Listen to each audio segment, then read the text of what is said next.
استراتژی ها رو یکی یکی میخوام بگم، بعد ببینیم مثلا اگر از بخوایم ازش استفاده بکنیم به چه دردی میخوره، چه جوری کار بکنیم.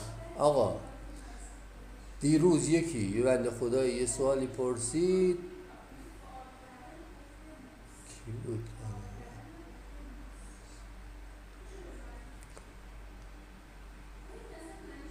نمیدونم کی بود، ولش کن.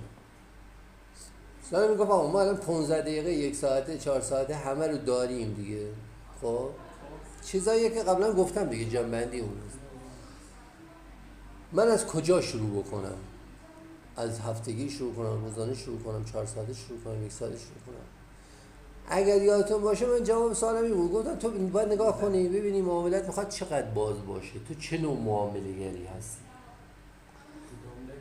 که ببینی از کجا میخوای شروع کنی. ما اینو گفتیم وقتی میای توی 1 دقیقه معامله میکنی، یعنی نقطه ورودت 1 دقیقه است، انتظار داری تا 2 تایم بالاترش که میشه 15 دقیقه معاملت باز باشه.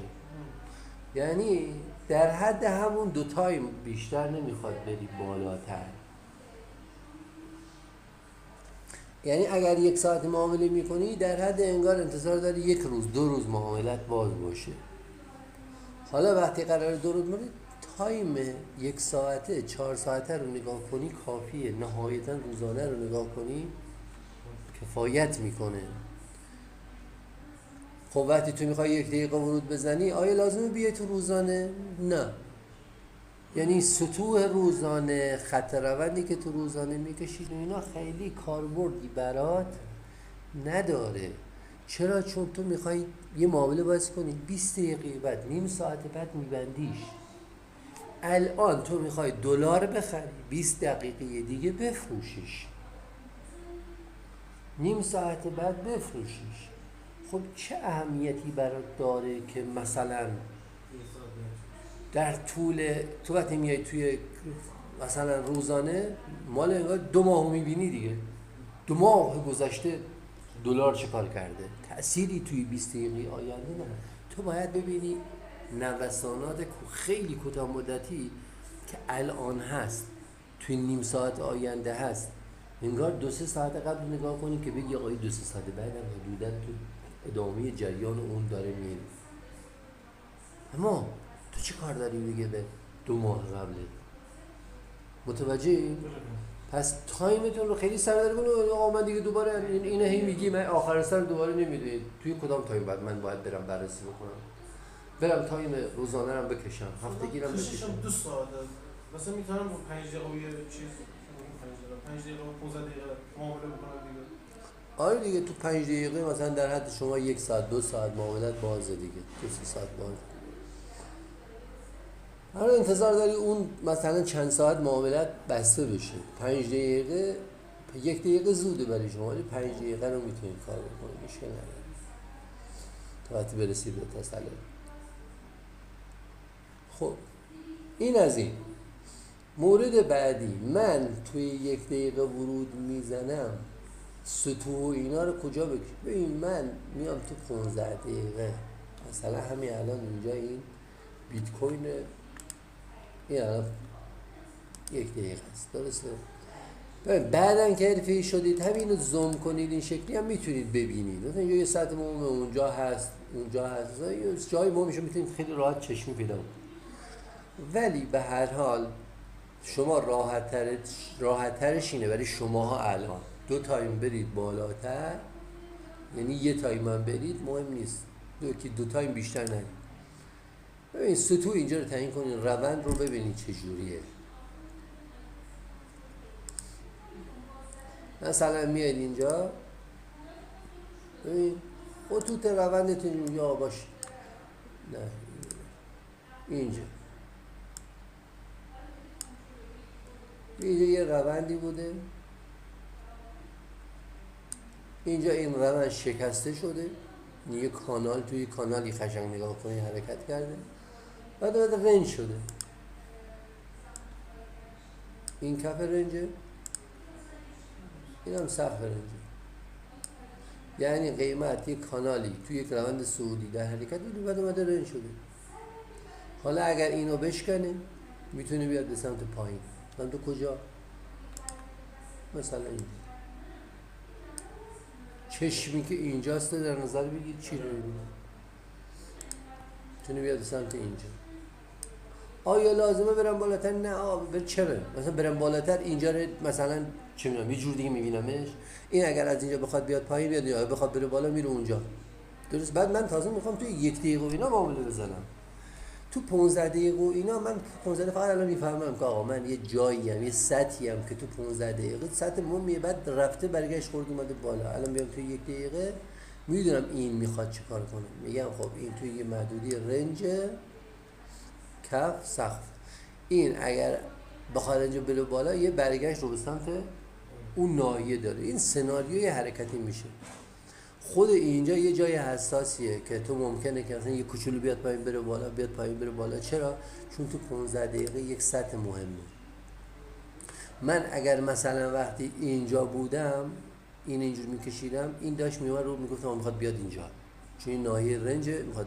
الان این اگر بخواد از اینجا بره بالا میخواد بره کجا؟ مثلا به سمت اینجا سقف رنج. این میشه سناریوی حرکتی. دیگه تو 1 دقیقه کاری به اونجا ندارم. من فقط خواستم ببینم جریان از چه قراره تو تایم بالاتر. فقط دیگه تو 1 دقیقه میام، ولی خودم تو 1 دقیقه میکشم. این تو 1 دقیقه میگم آقا این یک روند نزولیه، بیا این خط روندش. اوکی. حالا دیگه میام بقیه کارامو انجام میدم. الان بریم سراغ استراتژی. سناریوی حرکتی در هر صورت این شکلی باید بیایی تو تایم بالاترش سناریوی حرکتی داری خودت ترسیم کنی. مثلا من الان میدونم آقا این روی سطح مهم 15 دقیقه است، من تو 1 دقیقه میخوام معامله بزنم، این ممکنه که مثلا روی این سطح برگرده بره بالا. خب یه کله که نمیره تق تق تق تق تق تق بره. مثلا همینجا که اومده از اینجا خواسته بیاد اینجا، ببین 10 دفعه رفته رو سمت بالا، اومده کجا ریخته دوره بالا بالا ریخته دوباره تو بالاتر، همینجوری میره بالا. یعنی قرار نیست که منظم بره بالا. خب حالا من اینجا توی 1 دقیقه اینا دیگه میام سراغ استراتژیام. با استراتژی سناریوی حرکتی ربطی به استراتژیم نداره. این میشه تحلیل من از این داستان. ولی میخوام معامله بزنم باید بیام با استراتژی معامله بزنم. مثلا اگر با خط روند کار میکنم، میگم آقا یه خط روند الان اینجا دارم، مابقی دیگه ندارم. یعنی نمیشه مثلا تو بیای بگی چه میدونم چیه بشه بس کنی، هیچی دیگه. سقف پایین‌تر خط بس کرده شده. اوکی. اینجا هم که چیز خاصی نداری. اینجا خود این یه تیک از اینجا به بعد رنج باید در نظر بگیری. حالا کل این نزولیه، ولی خب روند خاصی که خواهی براش چیز بکشی نداره. خب پس میام یه کار میکنم، یا منتظر وای میسم قیمت، مثلا الان اینجا خط روند دارم، اگر استراتژیم خط رونده منتظر وای میسم قیمت بیاد بخوره به خط روند. یعنی مثلا قیمت بیاد اینجوری برسه اینجا، حالا اینجا ورود میزنم، یعنی قیمت از اینجا بره اونجا. حالا اگر اینجا ورود نزولی بده، چجوری؟ سیگنال ورود ما با کندل بود و یا چی؟ میکروکانال دیگه، یعنی یکی از اون دوتا. یا مثلا رو پایین ورود میده، حالا با میکروکانال میگیری، با هر چی میگیری دیگه. من از این به بعد دیگه این نمیگم آقا این اینجا ورود داد. ورود داد منظور من اینه که یا با میکروکانال یا با کندل. کندل منظور ما همون پین بار داجی ایناست. اگر میکروکانال هم میخوای بگیری، یعنی الان اینجا کندل بعدی باید بیاد زیر اینو ببینه. همینی که دید شما اینجا معامله میزنی، استاپ میذاری این بالا، میری برای ریوارد 1، ریوارد 2. فقط باید همیشه حواست باشه من این سطح اینجا نیست. من اونجا ورود میزنم چون حداقل باید ریوارد 1 بگیرم. ریوارد 1 من باید بیفته اینجاها، یعنی اگر ریوارد 1 هم بیفته مثلا اینجا نمیگیرمش. یعنی میدونی منظور من چیه؟ یعنی فکر کنید که خط ببینید روانی. فرض کنید این اومد این شکلی، بعد این شکلی، بعد این شکلی، بعد رفت مثلا اینجا، بعد اینجا یه میکروکانال داد مثلا اینجوری، من اینجا باید ورود میزدم استاپ اینجا مثلا حالا بالاتر اصلا آقا جان مثلا ریوارد یکم میافتاد اینجا، من نمیگرفتمش، مجبور که نیستم بگیرم. چرا؟ چون این یه سطح مهمی بود تو تایم گذشته اون گفتم این رنج رو میزنه ممکنه که اینو نتونه بشکنه، یعنی این اینجاها بازی میکنه مثلا میاد میره بعد یه کله میره بالا دوباره.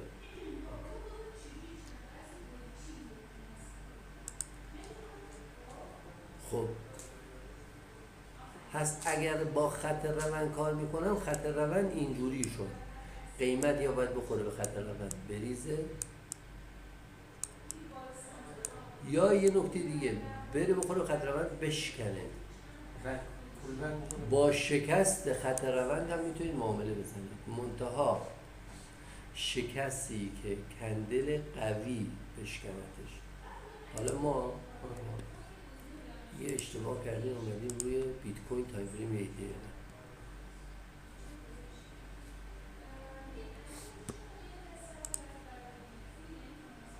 خب همینجا الان این یه خط رونده، یک دو اینو بس کردیم اینجا. ببین اگر با کندل خیلی قوی خط روند شکسته شد، خب میتونید با خود اون کندل وارد معامله بشید. پس من کلا این استراتژی میشه این شکلی خط روند. یک، قیمت اگر یک روندی دارد و به خط روند برخورد کرد، میتونم با برخوردش و با گرفتن سیگنال رو به سمت پایین رو اینجا وارد معامله بشم. یه جا درسته؟ مورد بعدی شکست خط رونده، منتها شکستش حتما باید این کندل خوب و قوی. کندل قوی چیه؟ ببین یه زمان یه جایی هستی مثلا الان این کندل نگاه کن کندل ضعیفن اینا مثلا این اینجوری بیاد این خط روند رو بشکنه قوی نیست، ولی این کندل نگاه کن اینجوری میاد ردش میکنه. اصلا وقتی قرار اون خط مهمی باشه، اون جایی که تو هستی اون سطحی که کشیدی جایی مهمی باشه، اگر بخوایم بگیم آقا شکستش جات هم مهم باشه و درست کشیده باشی خط محکم میشکنه، یعنی قوی، کندل قوی میاد بهت میگه آره واقعا برای همه مهم بوده نه فقط برای تو یکی. متوجهی؟ اونجوری میفهمی که تو اشتباه نکردی، بقیه هم همین تفکر رو داشتن و همون باعث شده بشکنه و همون باعث شده این کندل قوی رو بزنه. پس با کندل قوی میتونی وارد معامله بشی و استاپت هم بیاد زیر کندل و اگر مثلا داجی چیزی زیرش بود بیاد زیر اون. خب و برو برای ریوارد های یک و دو. منتها داستانی که هست دوباره اینجا اینه، مثلا تو اینجا اگر معامله بزنی، الان اینجا معامله بزنی استاپ رو میارم زیر این، ببین ریوارد یک هم میفته مثلا اینجا، مثلا اینجا، خب ریوارد دو هم میاد میفته اینجا. من وقتی اینجا این دیگه رد شده میگم با قیمت میخواد بره برای سوا، چشم من اونجا رو میبینه. نگاه کن اگر اونجا ریوارد دو سه هرچی بالا ده ریوارد دو رو بهت میده دو بگیر، اگر یک رو بهت میده یک رو بگیر. ببین این الان از اینجا رفته تا اونجا ولی تو اینجایی خبر نداری، میگی ممکنه بیاد بخوره به اولین سقف بعد برگرده پول بک بزنه بعد دوباره بخواد بره بالا. درسته؟ میگی خب بذار من ریواردم رو طوری تنظیم بکنم اون چیزی که درسته رو بگیرم. تو اینجا درستش اینه یک رو بگیریم یا این که نه من 10% دو رو میخوام. میگیم یه همچین جایی باید حتما ریسک فری کنی، یعنی رسید به ریوارد یک تو بیا ریسک فریش کن روی نقطه ورود بعد وایسا که برسه به نقطه دو. اونم فکر کنم بازتون میکنم دوسته داره تغییرش دادیم به اون بذارید مانو در خودی دقیقا من اینو بعدش ببینم چی بذارید معلوم نیست صدا چجوری. ایمیل مثلا ایمیل مانو چیه؟ اوکی.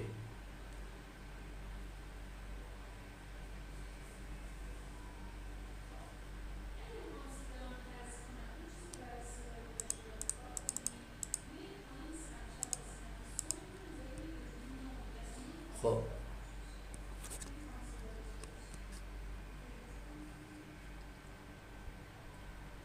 پس استراتژی های ما اینجا توی خط روند تا اینجا شد، یکی برخورد به خط روند، یکی با شکستش.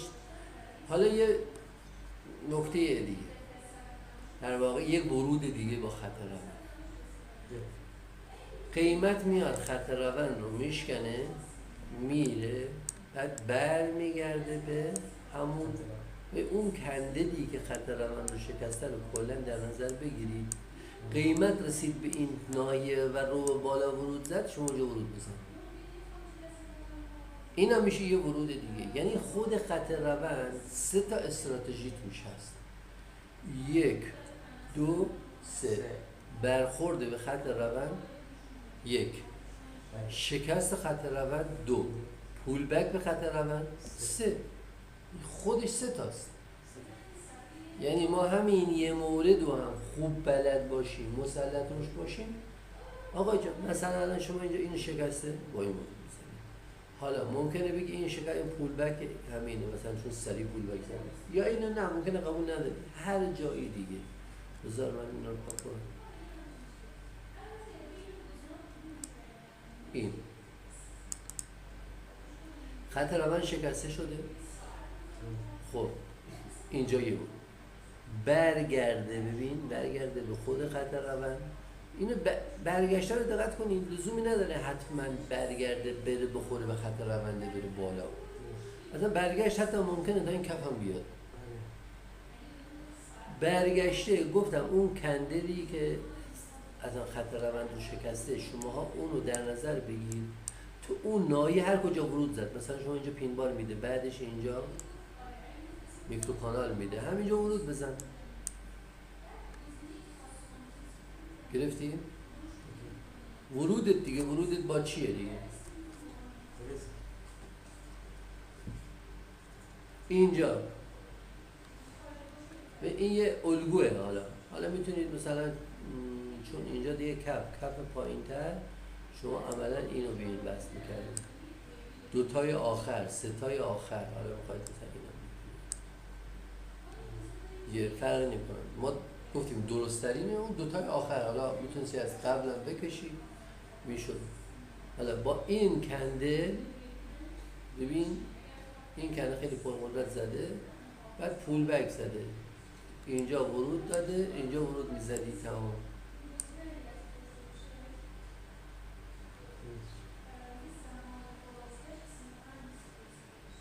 یک اینو به این وصل میکردی، اینجا میتونستی ورود بزنی.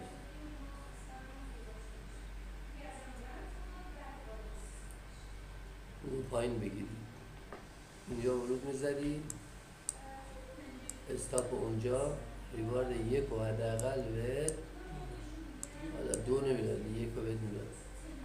البته منم بالا کشیدم اونو، بعد اون اونجا باشه 1.5 میده.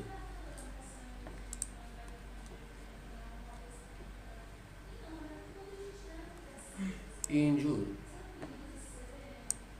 ببین مثلا الان شما اینجا اینو شکسته، بعد پول بک زده. حالا نکته‌ای که اینجا وجود داره، شما ممکن نتونید اینو بگیرید. چرا؟ چون کندل خوبی اینو نشکسته.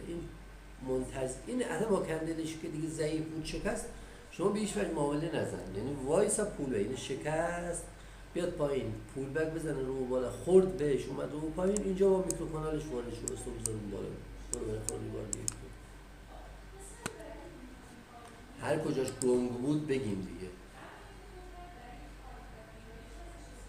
همین یه خط روند ساده است ها. آقا اینجا یه رونده دیگه، میشد با همینم کار. حالا اومده یک کندل قوی خورده بهش، نمیتونیم بیستیم اون لحظه بگیم آقا شکستش. ولی بعدش اومده پایین تر اینجوری، خب میگم خب باشه ضعیفه، ما نمیتونیم باش، ما منتظر پول بک بمونیم. این پول بکی میشه این شکلی، الان این برگرده بیاد این بالا تو این ناحیه، من اینجا یه ورود بزنم با استاپ اینجا هم دوباره ریوارد 1 بهت میده چون برمیگرده بالا. خب ما یک نکته‌ای که گفتیم این بود دیگه، اول باید به سقف و کف قبلی رو در نظر بگیرید. یعنی تو وقتی این میاد رو پایین اینو در نظر بگید، احتمال بده دوباره بره یه پول بکی هم بزنه، یا دیگه رسید اینجا اگر تیپی 2 میخوای میگی نه من وای میسم، خب باید ریسک فریش کن.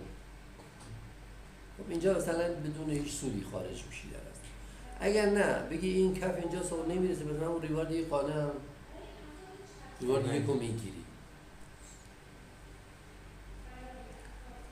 این پس یه کانال ساده، یه خط روند ساده خودش به تنهایی میتونه مثلا کلا خیلی ورودای خوبی بهت بده. یه روند بزرگ داری اینجا با این کندت که خیلی قوی شکسته شده دیگه. حالا این چون تایم 5 دقیقه هم بری روندت معلومه، میتونی کندل 5 دقیقه رو مثلا من دیگه تایما رو جابجا نکردم میتونم، ولی حتی اینم در نظر بگیری این خودش مگه یه روند نیست. این شکسته، خب بعد اینجا پول بک زده دوباره. حالا این استابت میخوردم ولی باز هم یعنی خورده به اینجا رفته بالا دلیل داره، همش که سود نمیشه. مثلا تو الان اینجا میبینی خب باشه این شکست، این اومد پول بک زد به اینجا ورود میزنی عالی، استاپ اینجا میره بالا برمیگرده استاپ میزنی. مهم نیست تو 100 بارم اون اتفاق بیفته اون کار انجام میدی. چرا؟ چون کار درست، چون اصلا کلا 40% معاملات ضرر میشه. اینم جزء همونه. منتها وقتی میگیم جزء همونه، اونایی که تو میگیری درست میگیری ولی شانس با تو نیست دیگه، اون مورد قیمت به هر حال برمیگرده و طبیعیه. صدقی میشه با 2 نقطه با 3 نقطه بزنیمش؟ مثلا سطح یا فیبوناچی بزنی؟ سطوح کجا؟ مثلا این تا کجا میاد؟ آره ببین میشه دیگه. دوست داری از فیبوناچی استفاده بکنی خودت میتونی بری کار بکنی باش. چون اینجا فیبوناچی رو تغییر دادم شده ابزار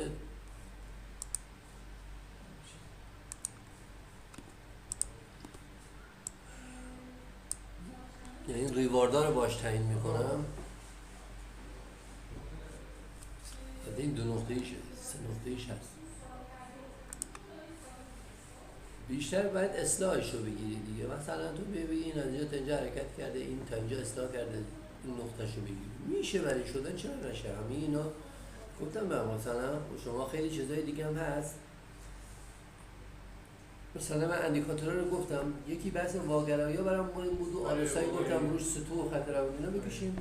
یکم بحث مووینگ دیگه. حالا ما غیر از این دیگه استفاده نمی‌کنیم از اندیکاتور، ولی ما چیزی هم نفی نمی‌کنیم. اگر یک جایی یه نفر گفت یه استراتژی دارم با اندیکاتور فلان و فلان، نگاش کن ببین چه جوریه، بعد برو تست بگیره قشنگ ببین اوکی، اگر اوکی بود، خوب بود، مناسب بود، خوب بشین باش کار بکن. یعنی منم می‌دونی بگم نه نباید برید، ولی چیز خیلی جدید دیگه نرید. مثلا شما برید انرژی رو بذارید رو ایچیموکو الیوت اصلا، آره، یا اصلا الگوهای هارمونیک. آیا بد من یاد بگیرم؟ نه بد نیست یاد بگیری. اول اینو قشنگ پیش ببر، با این برو به نتیجه برس،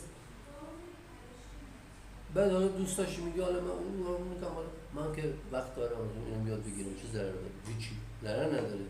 ولی این مثل اینی که تو مثلا الان مرغسازی، به جای اینکه اون کار خودت تسلط مثلا اگر فرسون 70% داری برسونیش، به جای اینکه برسونی به 100 بیای بدی مثلا چه میدونم روی برقکاری کار بکنی، هر چی حالا نشون دقیقا نه بیایی توی کار بود دراور درست کن. آره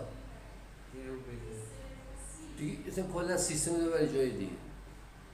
این دقیقا معادل این. یعنی میری اون بد نیست تو برقاریه میاد بگیری، چه اشکال داره؟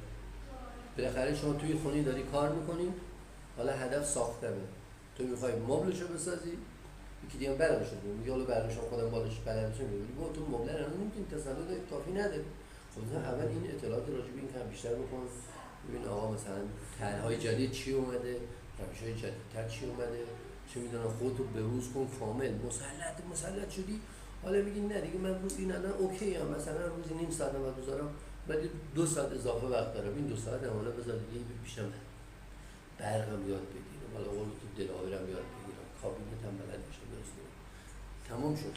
الان منظور من امیدوارم دیگه کامل درک کرده باشید، یعنی چیز بدی نیست بقیه، من بقیه رو نفی نکردم ولی الان بده برات، الان سم میده. بعد یه نکته هست، تو میخوای پول در بیاری، همون مبله رو صدش رو یاد بگیری بیشتر پول در بیاری، یا نه مبله رو 50% یاد بگیری بعد بیاری 50% برق یاد بگیری بری 50% اون یکی. خب نه، تو وقتی اینو یاد بگیری میری باهاش کار میکنی، کار خوب میسازی، تحویل میدی، پول خوب هم میگیری، حالا میگم آقا خوب برقم یاد بگیرم کنارمون شاید تونستم بعضی ساعتا بیکارم یه برقکاری هم کردم. خب اون خوبه اون موقع. الان شما مسیرتون کج و کوله میشه، یعنی تا 1 سال آینده اصلا انرژیتون رو روی چیز دیگه نذارید به هیچ وجه. نیازی هم نیست، یعنی اگه میخوای گوش بدی برنامه من اصلا نیاز نیست. این دیگه چون تو میخوای پول در بیاری، میگه همین یه کارو بلدم پولم باشه میارم، من دیگه وقت اضافی ندارم توی این کار برم دنبال یه چیز دیگه، یعنی اونم بلد باشم تا وقت اضافی ندارم که برم اون کار انجام بدم پول در بیارم. با همین آخه اینو الان میگید برادر من، اینو الان میگی، اینم الان از من میشنوی میگی اوکی عالی دمت گرم همین درسته، ولی 6 ماه دیگه میبینی تحت تاثیر جو یکی دیگه رفتی داری یه کار دیگه میکنی. میفهمی چه میگم؟ آره. الان این اگر این صحبت من الان تو ذهنت بمونه، اون موقع یادم فلانی یه چیزی گفت،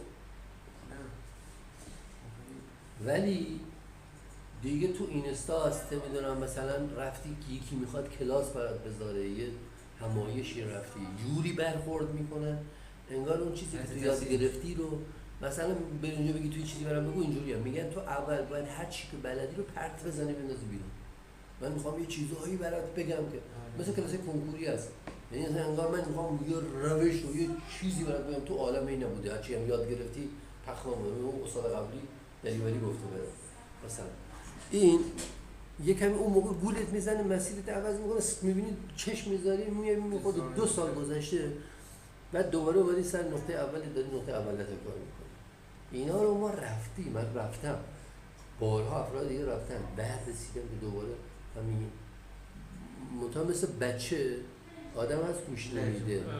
آره نمیدونم مثلا گوش نمیدی، میرید یه جایی مثلا تو مدیریت سرمایه ایراد داری، تو روانشناسی ایراد داری، خب خیلی اونجاش مهمه، بعد گناه رو میندازید گردن تکنیکال، میگید خب مثلا تکنیکال خوب نیست، روشان بده، روش آقای فلانی خوب، اداره چی کار میکنه منم برم با این کار میکنم، بعد یه سال روی وقت میذاری آخر سر میبینی که اینم خب نه اینم درسته یه جور دیگه گفته ولی مثل همونه، یعنی مثلا وین ریتش روشاش همون 60%، اون یکی هم خب 60 بود، کاش همون ادامه میدادم، اون الان مسلط شده بودم روانشناسی مدیریت سرمایه، من الان دوباره بدم رو تکنیکال یه روش دیگه یاد گرفتم، گفتم دقیقا مثل مثال این روز اول برای عمومی میگم من اینجا میخوام مثلا بری برای بهار سرا مسکن مستقیم میتونی بری از میدان امام حسین بری، میتونی بری، حالا یکی ممکنه مستقیم بره، یکی ممکنه بره از بزرگا اون و یکی از کمربندی بره.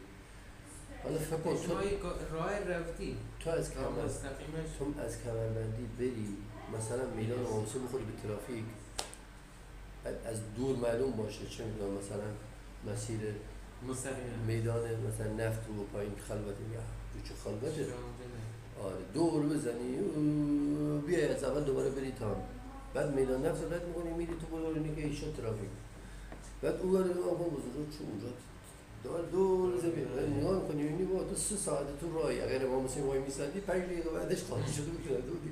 سلام عرض کنم.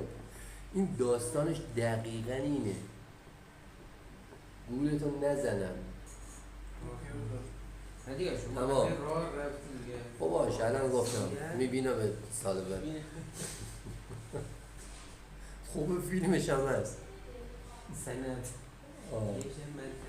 والا یکی میاد آقا یه از الان یه کلاسی هم بودی من دخترم گفت میذاریم فیلم بگیرم گفتم مثلا من خودم میگم باید فیلم بگیریم میذارم نداره میخواد چی کارش بکنی میخواد ببری مثلا پخشش کنی برو تو اینترنت و اینا یه بک کنی بکن یه آخر رفتم یه کلاسی اینجوری نذاشته گفته صدای منو چیز کنی نمیدونم چیم لو میره استعداد چیم لو میره بابا جوک میگه آره دیگه همش هست بعدن اینا رو هست میشه سند بعد به یقین منو بگیری. خب خط روند شد این مدلی آقا شما فقط کافیه یه خط روند رو درست بلد باشی باور کن همون خط روند رو درست بلد باشی اوکی تمامه. آره دیگه یعنی درست بکشی آقا مثلا شما بلد باشی باشه کار کنی مال تایم میگیره یه روند داریم این شکلی بیا خط روند با این میتونی شما بزنی این برگشتش میشه پول بکش گفتم تو این ناحیه یعنی قیمت اومد تو اون ناحیه اومد رو پایین اینجا میتونی ورود بزنی عالی تمام شد. حتی حالا این نه این دیگه مثلا یه کف نزنی کفش هم همسط خودش نمیشه روند حالا میشد اینو در نظر بگیریم میدونی ولی بدیش چیه کندیل نگاه کنید این تایم خبر بوده نگاه کن می‌بینید این کندل یک دقیقه ما اینجوری داریم نه این تو 2 دقیقه از اونجا یعنی مثلا اینجا بوده رفته تا اون بالا آره تو چارت مثلا تایمه خبره مهم اینجوری مشخصه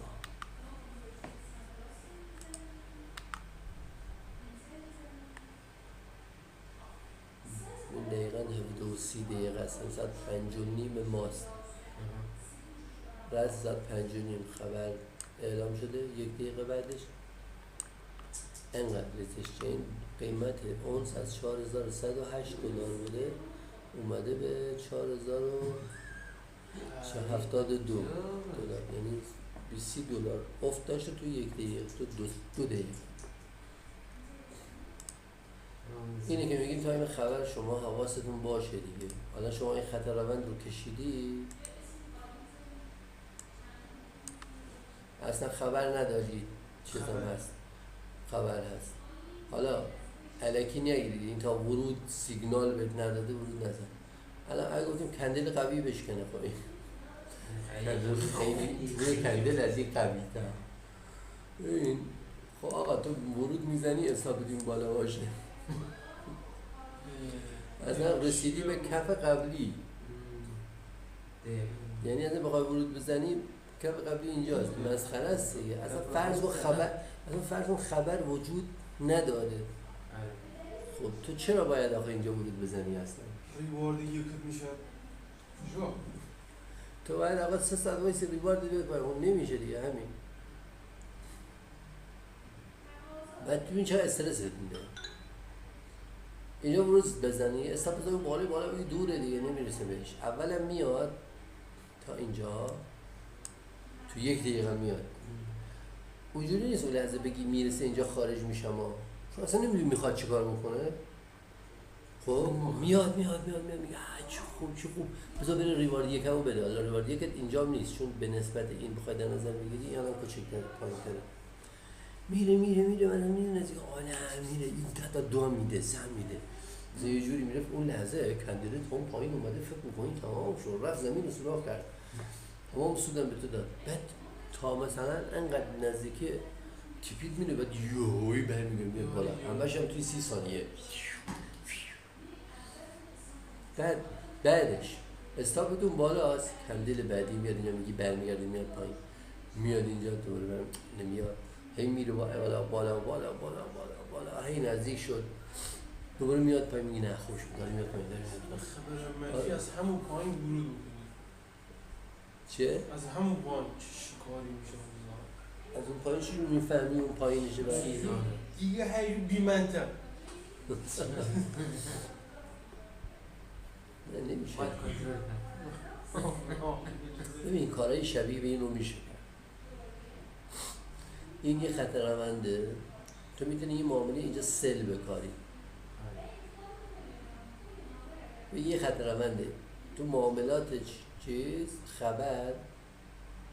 خبر رو به یک سمت یهویی میکشه میره.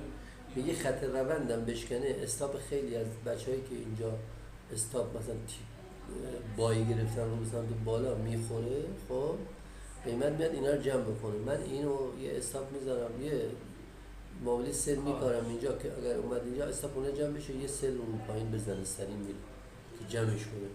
مثلا با استاپ اینجاها، با معذرت با تیپی اینجاها میگه حداقل تا اینجا بیاد بره بالا. الکیه این معامله نظری بهتری تا این خبر. دیدم وقتی اینو ورشا حتی تو اینجا میکنه نه کلن یه دانه است میاد پایین تمام. خدا تو 3 ثانیه میاد پایین میره. حالا فعلا به این چیز نگاه بکنید ببینید اینا خود این یه نوع خط روند. حالا قدم خط روند. خب حالا این نشکسته، یعنی خورده بهش دوباره اومده، این مجبور میشدی این اصلاحش کنی اینجوری، چون وقتی میره بعد با کندل بعدی مخصوصا میاد داخل. قبلا یاد گرفتیم دیگه خط روندی چجوری کار کنیم. این اصلاح میکنیم. حالا میتونیم این دوتای آخرم، خب ببین این میشکنه میره. حالا تو ممکنه اینا رو با کندل شکست حساب بکنی باش بری، ممکنه هم از ندیه. این ناحیه‌ای که اینجا هست یعنی خود این کنده میاد میرسه به این ناحیه، بعد اینجا بهت ورود میده. استاپ اونجا تیپی 1 و 2 هم فکر کنم الان هم 1 اینجا باشه، اونا هم بالا هست آمد باید اینجا باشه. تیپی 2 دوباره میاد تو همین ناحیه، دوباره بهت ورود میده. ببین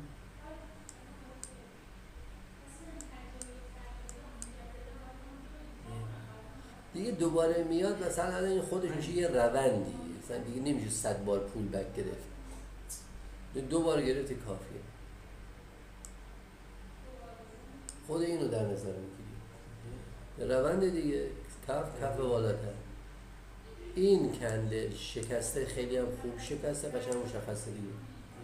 با همین میشد معامله زد، با پول بکش هم میشد پول بکش، هم این پول بکش، هم خود اینو بیاد جلو، قیمت بیاد بره توی این ناحیه، بعد چی؟ برگشت رو به سمت پایین بزنه.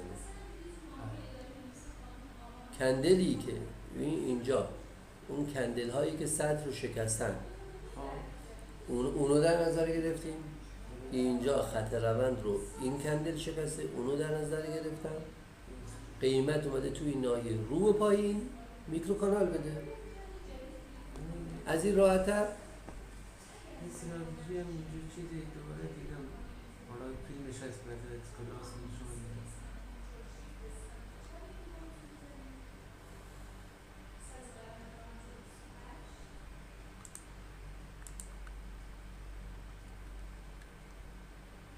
همه جا میشه کار. شما هر کجا میخواید که من بکشم دور بگم آقا این مدلی مثلا اینجا خود این آقا شما هر کجا روند میبینی اصلا مثلا آقا این بگی آقا این خب این کندل مگر اینو نشکسته، اینو نگین شکسته، این خورده بهش ریخته، بعد این کندل اومده شکسته. خب خود کندل رو در نظر بگیر. اینجا قیمت میاد تو این ناحیه، بعد رو بالا میکرو کانال میدی، اینجا ورود میزنی، استاپ اینجا تمام شد.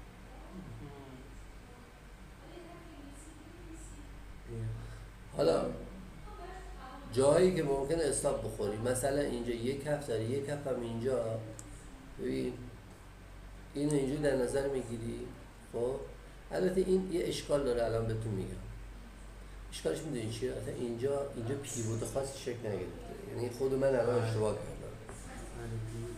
البته بعدش متوجه شدم، یعنی نگاش کردم دیدم این نرفته بالا، این یک کف بعدی باید میرفت اونجور مثلا میشد. پیوت خاصی نیست که تو بخوای بگی آقا این رو بالا مثلا یک دوست کندر قوی زده یه برگشت رو بعد دوباره شکست. ولی به هر حال اگر فرض بکنیم که میرفت برمیگشت، اینو باید در نظر میگرفتی. حالا اینو در نظر میگرفتی، حالا اگر این بر رفته پایین اومده بالا باید رو پایین میکروکانال میداد دیگه، نداده مثلا نمیگرفتیش.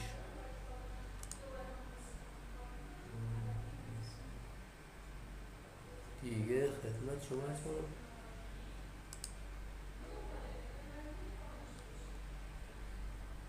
اینجا این یک کف بالاتر، این نگاه کن بالاتر از اون، مثلا روند دیگه سقف بالاتر، کف بالاتر. ببین این کندل، حتی کندل قبلش هم میتونیم روش تنونیم. تو این ناحیه باید قیمت بیاد تا 2 بار میتونیم. مثلا این الان شکسته، این اومده تو خود ناحیه خودش دوباره، این میشه پول بک. با این میتونی ورود بزنی، با این هم میتونی ورود بزنی. حالا این اینجا دوباره اومده، اینجا شاید میشد میگرفت، ولی دیگه به نظر من سومی رو نگیری بهتره. یعنی 2 تا بگیری کافیه، یک اینم 2 تا. حالا اگر اینو یک بگیریم این 2، چون این خیلی نیومده پایین.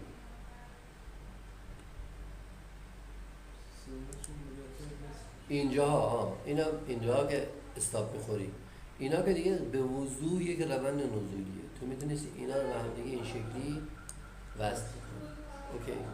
و تو این کندل اومده این خط روند رو شکسته، اینو در نظر میگیری، قیمت بیاد تو این ناحیه، قیمت اینجا میاد، اینجا ورود میزنی، استاپ اینجا پایین تر، البته تیپی 1 بهت میده، یعنی تیپی 2 بهت نمیده.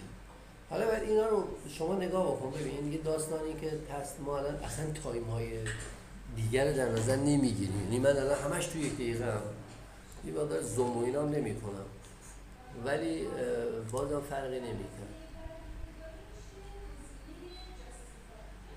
بذارید یک کار بکنم. یه روند نزولی بزرگه، درسته؟ وقتی روند کلا نزولیه، ما گفتیم طبق روند پیش کن. یعنی مثلا روند نزولیه سل بگیر، روند صعودیه بای بگیر. یعنی تو قاعدتاً اینجاها که وقتی می‌بینی روند نزولیه دنبال بای نباشی. یعنی مثلا اینجا درسته یه روند این میاد، اینجا میتونی ورود بزنی، بایم مثلا بگی حالا ریوارد یکم دادم، ولی نگاه کن احتمال استاپت بیشتر میشه. یعنی مثلا الان تو اینجا بگی یا تیپی 2 یا هیچ، اینو که استاپ بشه. تو روندهای نزولیت بهتره، یعنی بهتر اینه که وایس مثلا این اینجور بکشی، اینو بگیری. الان تو اگر 1 2 اینجا اومد خورد، رو بالا میرفت، میتونستی رو بالا رو بگیری که نه، شکسته. آقا دیگه قشنگتر از این، بهتر از این و ساده تر از این نمیشه استراتژی. آقا شما اینجوری میتونی بری معامله بزنی دیگه. خب حالا ما استراتژی های دیگر رو هم اینجور میخوام مرتب بگیم، یعنی بگیم آقا با صد هم چجوری اینجوری معامله کنیم. ولی شما باید بری اینو تمرین کنی، نه 1 بار، نه 2 بار، نه 10 بار، 100 بار، 200 بار. اینو اصلا از گذشته اونقدر این چشمت عادت کنه، ببینه خطاهاش گرفته بشه، آره درست بکشی. بابا وقتی اینجا جا نمیگم همیشه جواب میده، بله الان تو اینجا میگرفتی، منتها میتونی این خطاها رو کمتر کنی. خب خطاهاشو کمتر کنی. یعنی چی؟ یعنی مثلا تو وقتی میگی آقا روند نزولی سل بگیری، آقا بای میده، مثلا اینجا بای میده،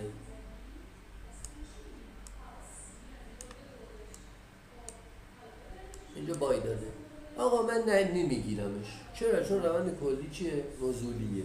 حالا این سود خوبی داده، خب بده.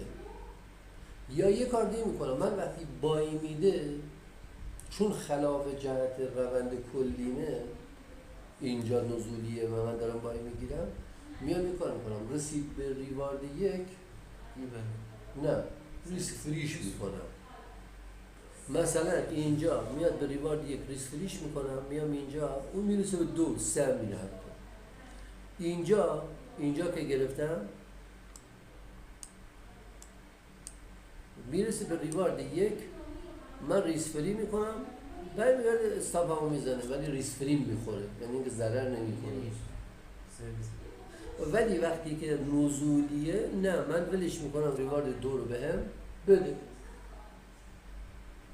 یا اصلا ممکنه که اصلا حالت کلی من قاعده می باشه، من برم تمرین کنم، تست بگیرم، بعد همش رسید به ریوارد یک، طبقی قاعده هم که تو مدیریت معامله جلسه قاعده میکنم، مثلا ریسک فریش میکنم، ولش میکنم، یا ریوارد 2 میخوره یا برمیگرده ریسک فری میزنه. حالا من سرجم میگم آقا من اینجوری هم روانم آرامتره، هم استرس کمتری دارم، هم در کلم سودم، هم خوبیش این استرس نمیکشم فلانی. یعنی مثلا من ببینم یه جایی هست میره تو سودرس یک بار ریسک فری میکنم یه بیخیال. آره من بعضی اگر ریسک فری نکنم بعضی وقتا برمیگرده استاپمو میزنه، بعد من خیلی اذیت میشم. میگه بالاخره آدمی دیگه، میاد مثلا میگه کلی سود میکنم ولی اونقدر اون لحظات اون زمانا استرس میکشم، من همش تو عذابم. یعنی میگه وای خدا کاش میبستم کاش فلان. ولی اینجوری نه، اینجوری آخر سر درسته. من 100 تا معامله کردم میبینی که بله 40 تاش سود شده، مثلا میگم 45 تاش سود شده، 35 تاش ریسک فری خورده اصلا. خب بعد آقا 20 تاش هم حد ضرر خورده، ولی از 100 تا 20 تاش ضرر میشه، من یه کمی استرسم خیلی کمتره دیگه، اون نمیریزم به هم، قاطی نمیکنم، اعصابم خورد نمیشه دیگه. آدما با فرق میکنن. ببین یکی هست مثلا شوخی باش میکنی، مثلا آقا علی شوخی زیادم مهم نیست، خیلی وقتا طرفم یه چیزی میگه به دل نمیگیرم، بگم فلانه شوخی میکنی، یا آدم یه حرف میزنی یه موقعی هم یه چیزی از دهنش در میره، میخواد یه چیزی بگه ناجور یه جوری میگه، بعدا خودش هم این طرف هم مثلا منظوری نداشت. ولی یکی هم هست نه اصلا این تو نمیتونی بهش بگی اون اصلا کشیدن شوخی هم جدی آدمان عبوس یه ذره شوخی میکنیم این جنگی را میفته. این آدم ها مختلفن، اختلاف دارن. یکی هست با یه حرف کوچیکی ناراحت میشه به هم میریزه، یکی هم هست میبینی که اصلا انگار نه انگار متوجه. پس ما نمیتونیم اینجا بگیم من اینجوری هستم من اینجوری نیستم، باید بری کار کنیم واقعا ببینی اصلا این مدلی هستی، ممکنه مدلی باشی مثلا تو یه ضرر میکنی اصلا بریزی چون بحث مالیه، بحث پوله دیگه، بحث شوخی نیست که من ممکنه تو شوخی مثلا میگم گاری از اینجا آب یخ میکنم دوست دارم اصلا گاری روح تو بدنم نبود. آخه یه چیزی هم هست، ببین یه چیزی هم هست، شما ضررت اگر کنترل شده باشه، ببین استاپ با مدیریت سرمایه طبق پلن باشه خیلی این حاله رو پیدا نمی‌کنی. بازم عمدتاً مشکل اینه، مثلا وقتی من یه مدیریت سرمایه میاد میگه آقا تو $10,000 داری $100 بیشتر ضرر نکن، یا 0.5% ریسک کن $50 بیشتر ضرر نکن، من اگر قرار $50 ضرر مثلا بیشتر نکنم بیاد بشه $200 میریزم به هم، چون اصلا از قبل فکر کردم که $50 مثلا طبق یه پلنی من زیاد قاطی نمی کنم، اعصابم خورد نمیشه، استرس در واقع چی میگم این بهانه هست، در اصلا آور ترید نمیشم برای معاملات بعدی. ولی وقتی میشه 200 تا دیگه میشم اونجا آبیاخ میریزن رو سر من، همون حرف خوده. پس کنترل شده اگر کار بکنی مشکلی نداره، زیاد مشکلی نداره، ولی در هر صورت ضرری اعصاب خراب کنه شدید. حالا شما یکی ممکنه که مثلا به یکی بگی تو چرا اینجا ریسفری میکنی نکنی که اینجا در کل من حساب میکنم به نفته، میگه نه به نفعم اون کار نکنم از بعد مالیش، ولی از بعد روانیش نه. از بعد روانی من وقتی ضررم زیادتر میشه یه جورایی اعصابم خراب میشه، میبینی اون روزم بد میشه، حالم بده، میرم بیرون با دوستم اعصابم خرابه، یا چه میدونم مثلا اون روزم نباشه میبینی بیشتری تازه اعصابم خراب میشه، معامله دیگی اضافه بر پلنم انجام میدم، خارج از پلنم انجام میدم و باعث ضرر بزرگتری میشه. در نتیجه من این کار رو دیگه نکردم، من این شکلی کار میکنم درست. پس حتما در کنار استراتژی که الان داریم میگیم، استراتژی که الان جلسات بعد داریم جمع بندیش میکنیم، حتما شما باید مدیریت سرمایه بکنید. یعنی برید چه بک فوروارد تست اگر میگیرید، یعنی بالاخره از یه جایی، یعنی از الان باید شروع بکنید. میتونی از همین الان، این میشه اولین استراتژی، هرچند همین استراتژی قبلا گفتیم، با این شروع کنید. هم گذشته رو تمرین کنید، هم لایو بازار رو تمرین کنید. هم لایو بازار رو تمرین کنید. یعنی چی؟ لایو بازار که هر دقیقه به تو ورود نمیده، ولی تو میگی این استراتژی منه، من وای میسم مثلا الان برای اینجا مثلا یه خط روند اینجوری میکشم، اگر قیمت داده کندل خوب بشکنه رو سمت پایین، من تو پول بکاش تو ناحیه‌های بک تو بریک ایونش برای خودم ورود میزنم، تو امتیارش در اصطلاح خب ورود میزنم. حالا ورود بزنین استراتژیته، با همین ورود بزن، هیچ مشکلی هم نداره، فقط مدیریت سرمایه کن. بذار یاد بگیری مدیریت سرمایه کنی. اگر مدیریت سرمایه نکردی خودتو باید تنبیه کنی. از طبقه پنجم این ساعت خودتو مندازی پایین.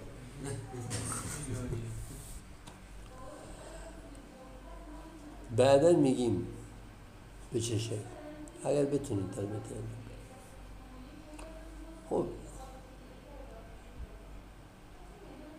آقا تا همینجا کافیه، اینو ببرید کار بکنید دیگه. شما همین استراتژی کار، جلسه بعد که دو تا استراتژی دیگه بگیم و کاملش کنیم، ببینیم چه دستگلی باب داده، ذخیره کرده نکرده.